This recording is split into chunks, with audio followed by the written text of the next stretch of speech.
Greetings, good sirs and madams. This is Sarah's Night, and tonight we are going to be doing a quick playthrough, hopefully quick, of Nightmare of Decay on hard difficulty. Just after being months away from this game, I was just hoping to see if I could get through it easily enough, even on hard mode tonight, and it occurred to me that the first time when I uploaded this video, it wasn't a let's play, it was just a silent long play with no commentary from me, and I only had it on normal difficulty. So I have done this on hard mode before, even hard mode randomizer, which basically replaces the monsters in every room with stronger monsters, but that was way back in a period of just 2 months or so after I first discovered this game and bought it on Steam, because I was having like an old school Resident Evil 1 type feel. I was kind of craving a fix for that, and this is what we ended up with. It turns out that despite the graphics and the lack of voice acting, I guess you heard how the guy on TV sounded a minute ago. Uh, you know, it's a pretty good game, at least in terms of just the experience. So for that alone, I give this like a 7 out of 10. And I don't even remember how to pull up the menu. Crap. Tab. Yeah, I'm also not normally accustomed to using the keyboard. Sorry. At heart, I'm a console gamer. I've been using controllers all the way, unless a game forces me to use the keyboard and mouse. So, in fact, this starting sequence is really just a way of getting you accustomed to the basic controls, I think. Because as soon as I go to sleep here, basically the game is me having a bad dream that takes place in a haunted mansion full of zombies and other monsters. And that's going to be the majority of the game right there. In fact, it's pretty much I think it's the entire game after I go to sleep here in a second.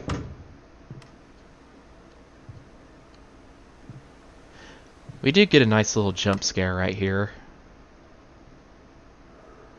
It's like the TV coming back on by itself even though I turned it off, and yet, oh! And there is a zombie-looking person holding a decapitated head.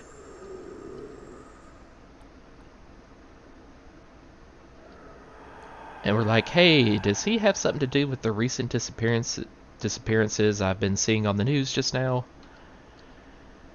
And I don't know about anybody else, but I really don't think merely eating 3-day-old pizza from the fridge just before going to sleep is going to cause me to hallucinate that badly. I would be running out of there. Actually, I'd find a weapon first and then run out of there. Preferably ducking around every corner in case that chainsaw maniac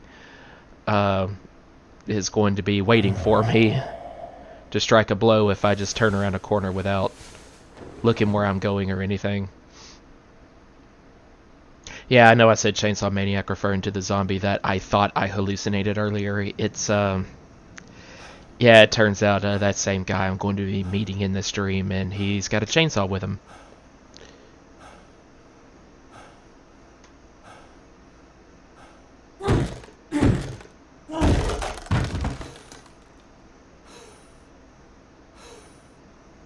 And I just now noticed the breathing effects, too, of having been trapped in here for a while and probably just now starting to run low on oxygen.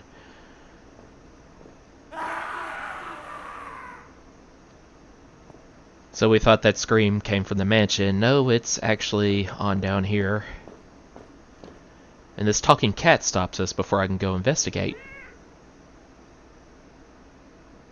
Anyway, like I was saying before, yeah, when I first got this game on Steam, I must have played it over like 6 times in, several different ways in just the period of like first 2 months after buying this game. So, and ever since then, it's been like 5 or 6 months since I last picked it up. So I'm hoping I still got what it takes to get through this easily enough.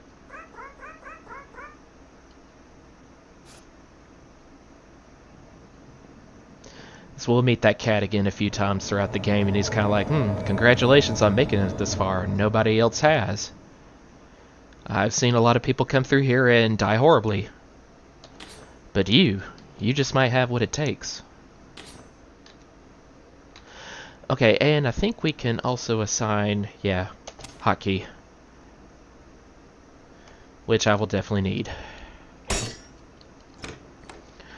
And hopefully we can get this first zombie who, yeah, the guy I heard scream, I'm going to assume he just now got here too, like me, and he pretty much got killed by the first monster he saw.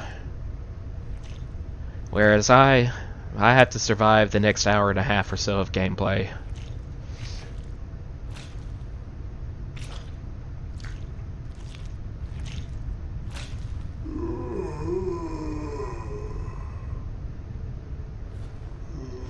For some reason, I haven't thought this before, but the way that zombie turned around and looked at me kind of reminded me of like the art style of Doug on Nickelodeon. I don't know why. I guess simply because he had like a really big nose. This guy had a pistol too, and I actually don't get to the other side of that door to where I can unlock it from the other side until much later in the game. At least halfway through, I think. I could have bypassed so many monsters and so many possible ways to die. Were I able to unlock that door right then and there. Alright, here we go. As you can see, it's got quite a resemblance to the Spencer estate from Resident Evil 1. It's actually got a lot of purposeful references here, and I really like that.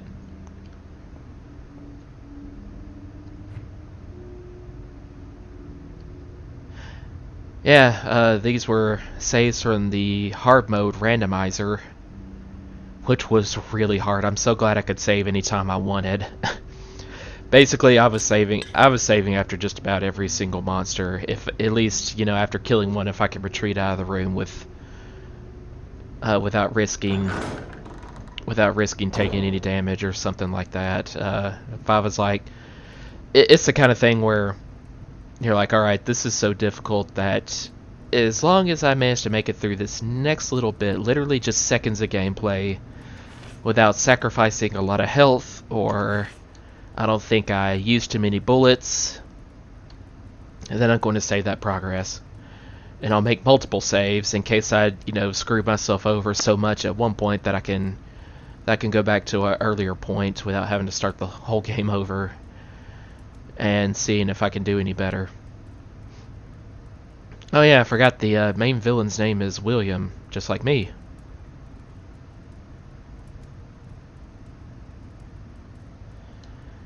Except I like to think that if I ever got married, I would not go crazy. I would not move my wife into a haunted house and then go crazy from it, and due to that, mistreat her. In fact, William greatly mistreats everybody around him, not just his wife. I think he had like several servants in this house too. Oh yeah, we're talking diabolical fiend stuff. Sacrificing real humans, many lies and rituals just to enrich himself with power due to a deal with the devil, that kind of stuff. Alright, so what we got here, and I am definitely going to need this.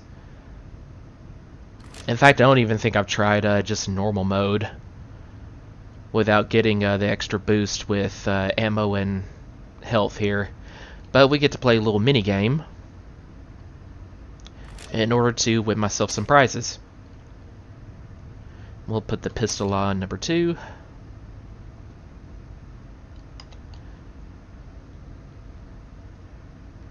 So, let's see if I can do this in one go.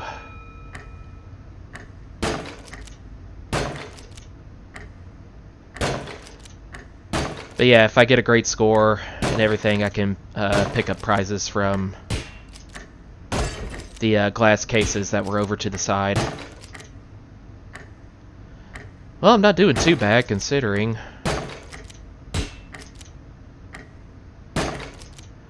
I need to remember when everything all the bonus medals and stuff keep popping up. So I don't, find myself busy shooting something else and let it pass. The 5 is showing up. There we go.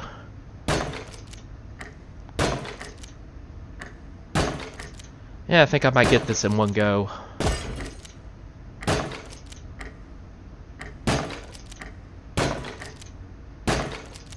And no? Wow, I was way off.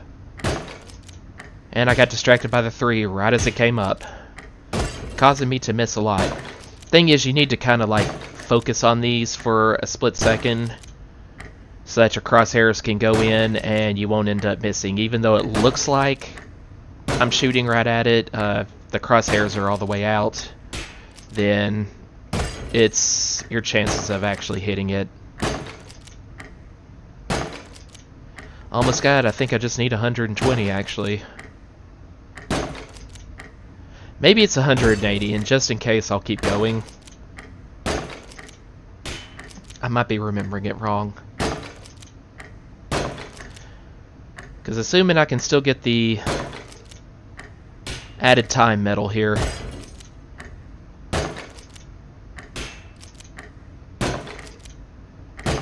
I just might make it.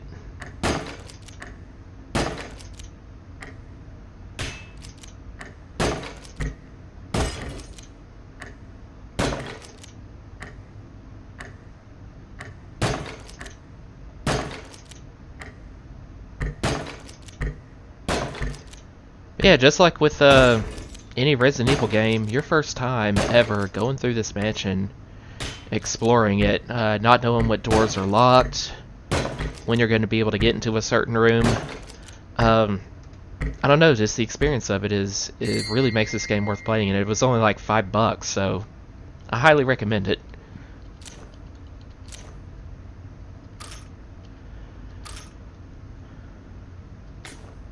Alright, and a lockpick. I believe that means I can get the locked chest right out here, right away.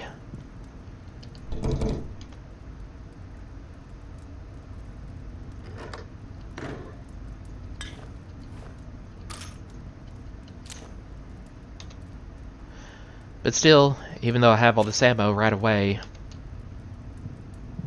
we have to be very careful. I think this door's locked, yeah. As you can see, spade key. Call back to the motif of the keys that you used in the police station in Resident Evil 2. Oh, I forgot. Because I went through I don't know, it might have been because I beat hard mode or just beat this game period, or did one of the extra modes that I also put up. Please go ahead and recommend. I recommend checking that out on my channel as well, where you do like a dungeon crawl and also like a horde fight, just to see how far you can get. Yeah, I think those are available, but we're gonna try to do this legit.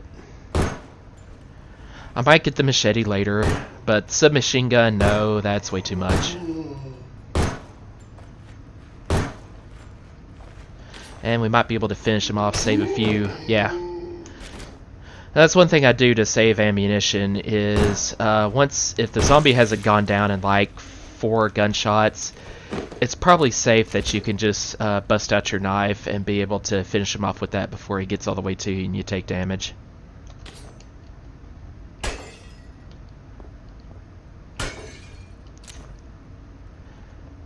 In fact, in normal mode, there were no enemies in here, period, so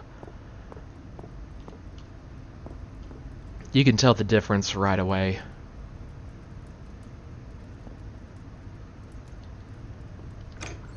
Okay, I don't think there are any in the kitchen here. No, good. We can go ahead and put empty jar right here. which we will finish this puzzle much, much later. And that was just a document on how to make up this acidic solution I need to get through an obstacle later on.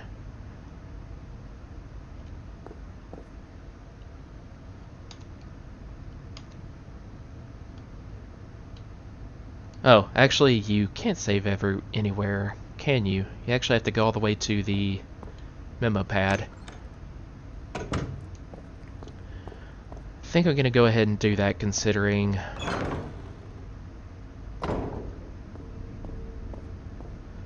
I got through that first room of zombies quite well.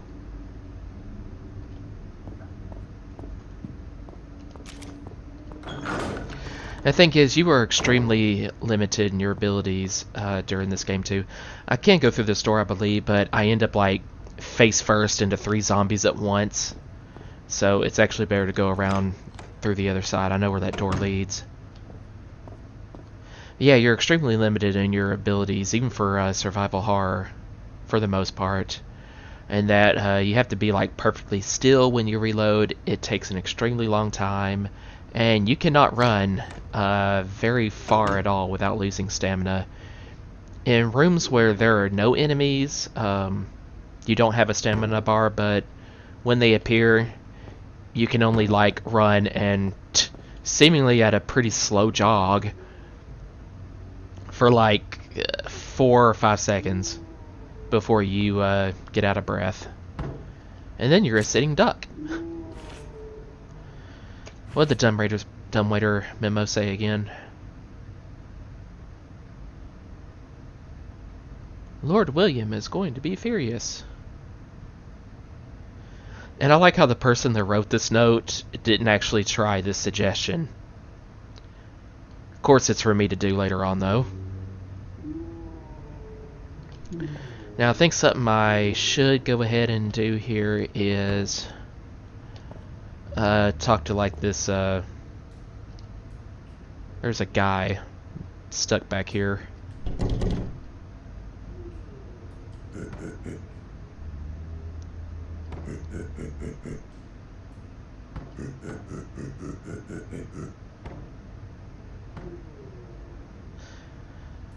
It's nobody that you should want to help, but unfortunately you do in order to get through the game. So yeah, there's clearly a psychopath of some sort hiding back here.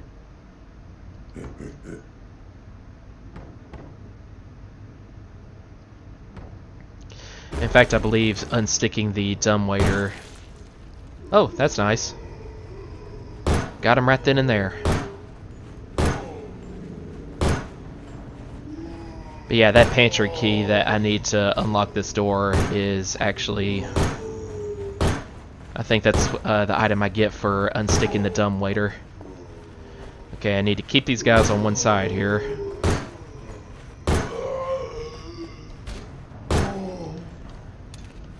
I actually don't have to hold perfectly still when reloading, but I'm extremely slow. So if there's a zombie right up on you, then yeah, you're probably taking a hit.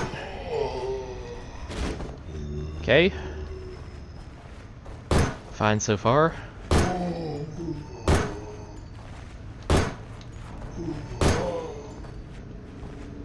Let us try our luck with the knife. Oh no. Yep.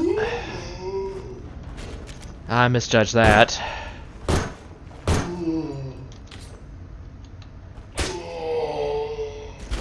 Okay, still not too bad.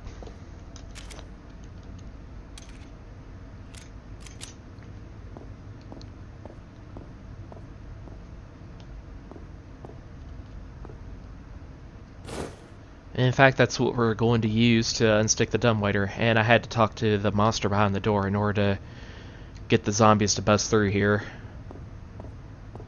so I could even get this item in the first place. Oh wait, that leads back. Excuse me. Need to go this way.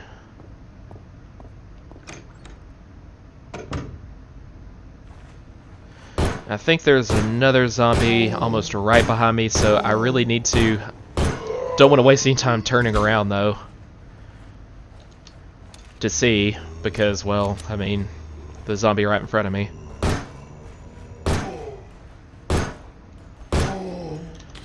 Alright, I feel confident in using the knife. Good call. Yeah, and I think there are like 3 more zombies, including this one, that came from around the corner.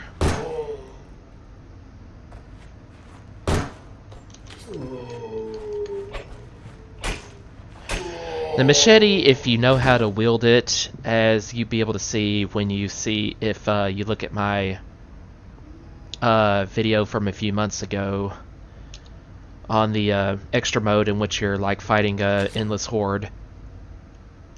If you know how to use the machete, then it's actually really great as a melee weapon, at least against zombies. As long as you got a lot of room to run around, you can take on even a horde of them pretty easily enough, as long as you know how to use it just right. You can actually down a zombie in 2 hits, sometimes even 1, with a machete, so it works a lot better than the survival knife. It's it's basically a tool just for getting through this really fast, just to have fun with. Makes most of the normal game really easy if I have it available, so that's why I'm not going to pick it up unless I feel I just, you know, if I start having a lot of trouble and I just want to get through this, then yeah, I'll pick it up.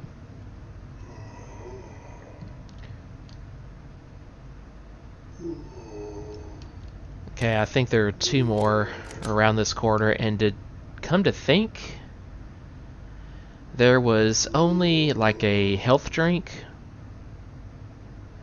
at the end of the at the end of the dead end here, so it's probably not even worth it. Now this means that I'll never be able to run endlessly every time I get through this hallway, because I won't have it cleared out of enemies, but nevertheless, that's, you know, that's fine. This is ultimately where we're trying to get to escape the mansion.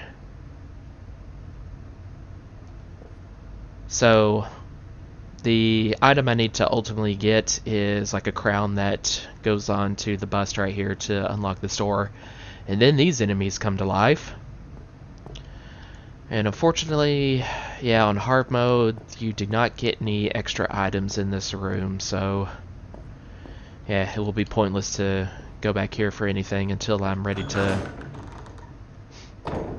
until I have the final key item with me. And through this door is where we get our shotgun. Always gotta get that. We do not get a machine gun on the normal mode, actually, unless you pick up that submachine gun that was available right away as a bonus item. In fact, I think all we don't even get a grenade launcher, I don't think. We get a handgun, shotgun, a slightly better melee weapon than the survival knife, which is a crowbar much later on, and a magnum, and I think that's it.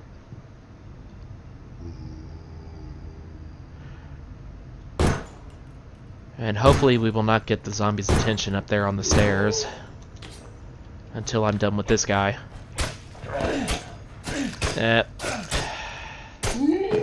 That was a bad call.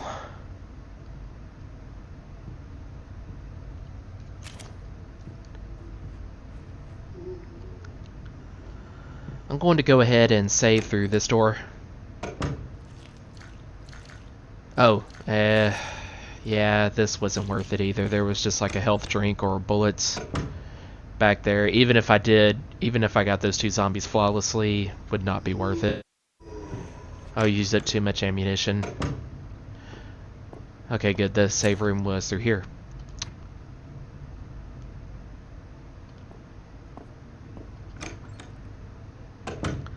Nothing more in that room. We will not be back.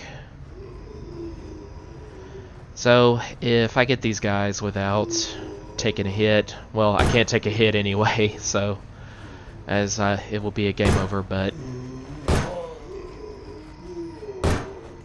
missed.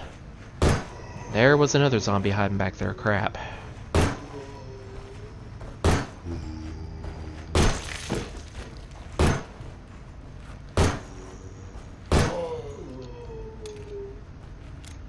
Alright, we will do 2 more shots, and if he's not down, I will try my luck with the survival knife.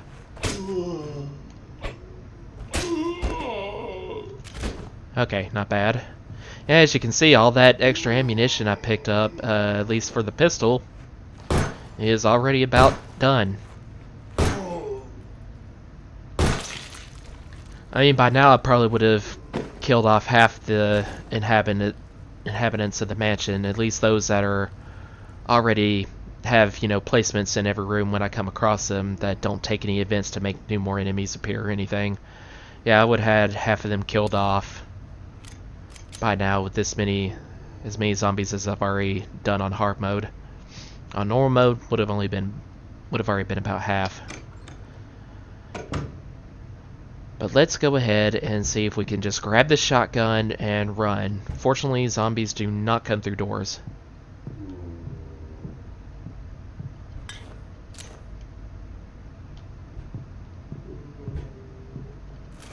Alright, let's go.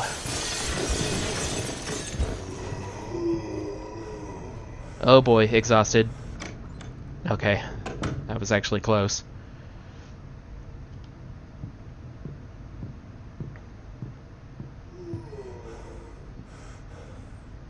Okay, hopefully the zombie moan I just heard is from around the corner that I chose not to pursue, because there's no important item behind the zombies that I left alive, and hopefully none of them were up here on the stairs, because I think 4 was enough. Oh, there's one more. Alright. Yeah, I really like this staircase portion right here. It reminds me of Resident Evil 1 easily enough, but actually looks nothing like it. The signature staircase that goes up to the second floor on the west wing. Instead, we kind of had this nice little scenery right here. Alright.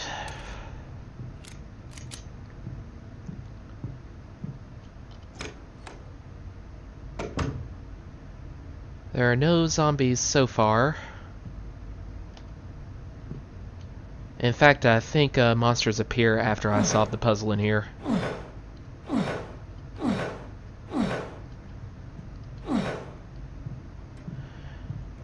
These 2 doors are locked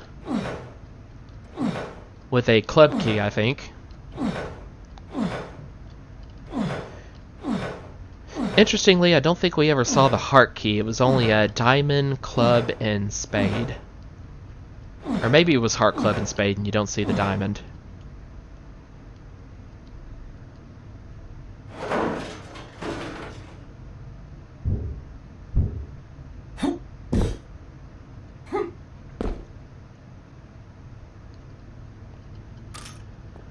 And this is the first 3 ingredients. Don't know why I stumbled on saying ingredients there, but the first of 3 that we need to use to make up like that special concoction to get through an obstacle that I can make in the kitchen portion that we saw pretty early on. Okay, so coming through this door, it was, yeah, we see a bunch of zombies. We hear a bunch of zombies bust out and take over the room when we come back into it.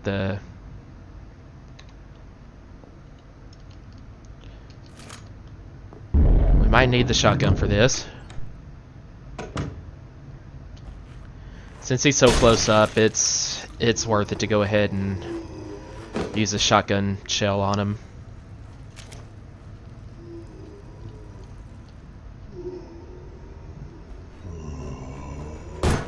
Okay, hopefully I didn't get any zombies' attention to my left, just this guy.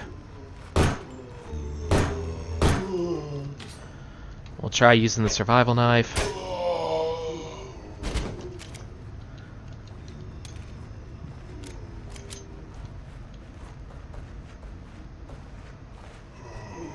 Okay, nobody from that direction. Let's reset his position by going back through this door. Won't hurt to save it.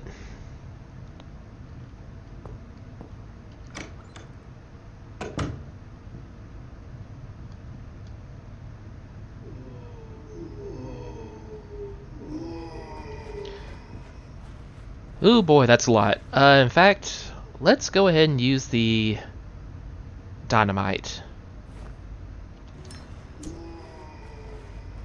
There's really actually not as much use for it as I would have thought when I first, first ever played this game and came across dynamite. So to get 3 zombies, actually that means my aim was pretty good.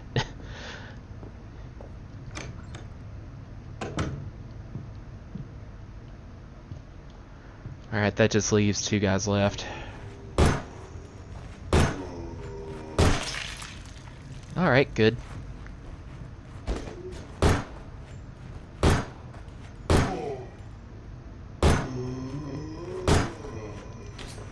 We will try our luck with the knife.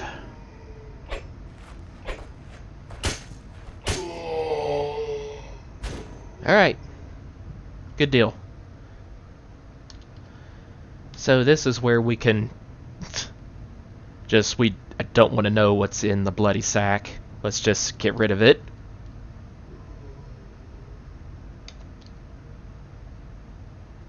Okay, I accidentally right-clicked there again. Left-clicking actually uses the item. Okay, so now we can go back down to the kitchen. But first, I think there was one... yeah. And it would not be worth using up 2 bullets and pistol bullets, the remaining 2 that I have, in hopes of getting a critical hit. So let's just go ahead and use the shotgun. Through this door is a whole bunch of enemies, so we are not going to go in there just yet.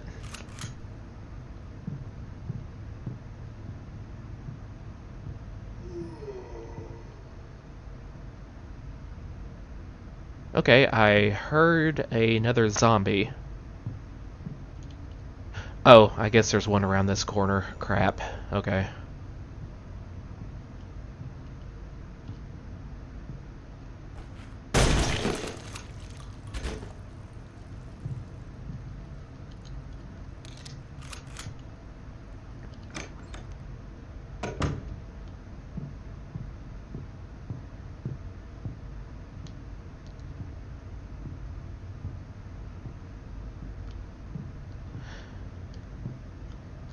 Now then, I'm going to encounter a pretty much unbeatable foe. I certainly do not want to try to beat him on hard mode anyway.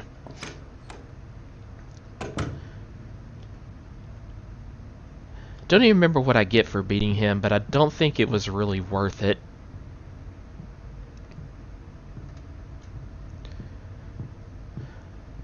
But he might. I only got like 1 hit left, and I'm really trying to conserve health right now, as they are not generous with it on hard mode. They barely were, especially for a first time anyway, on normal mode, so...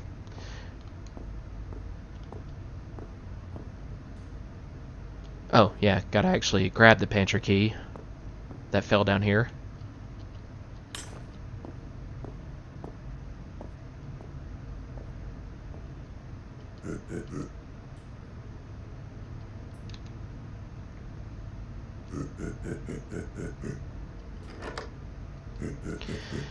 Now, for those of you that aren't really into the visceral type horror, you might want to turn away for the next few minutes when we open this door. Yeah. The monster disappeared, but he will be appearing behind me shortly. Okay, I don't think there was any other item in here. That chest is locked with a lockpick. What I need to get is this thing right here. Well, it's nice to know that she looked like she died peacefully despite it being extremely violent and painful.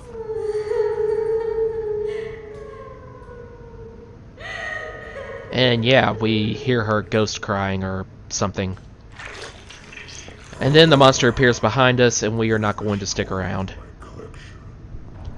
I had to stop for a second and walk normally to refill my stamina bar because I do not want to be caught on exhaust mode.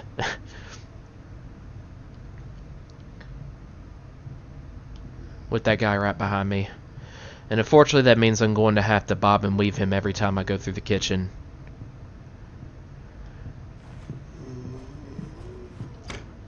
I knew I could dodge the zombie in the dead end there in order to get back here. And we use the little coin that we cut from the lady. Oh, actually, whoops, crap. Did not mean to do that. Yeah, I was just left clicking through to get through the text that appeared. Actually, I do not get to use the coin until I find all three of them in order to solve that puzzle, but actually that really makes no difference anyway, because you have, I think, pretty much unlimited inventory space. Still, it was worth it getting past that guy with no damage, so we'll go ahead and call it there for an episode, and I'll see you guys in the next one.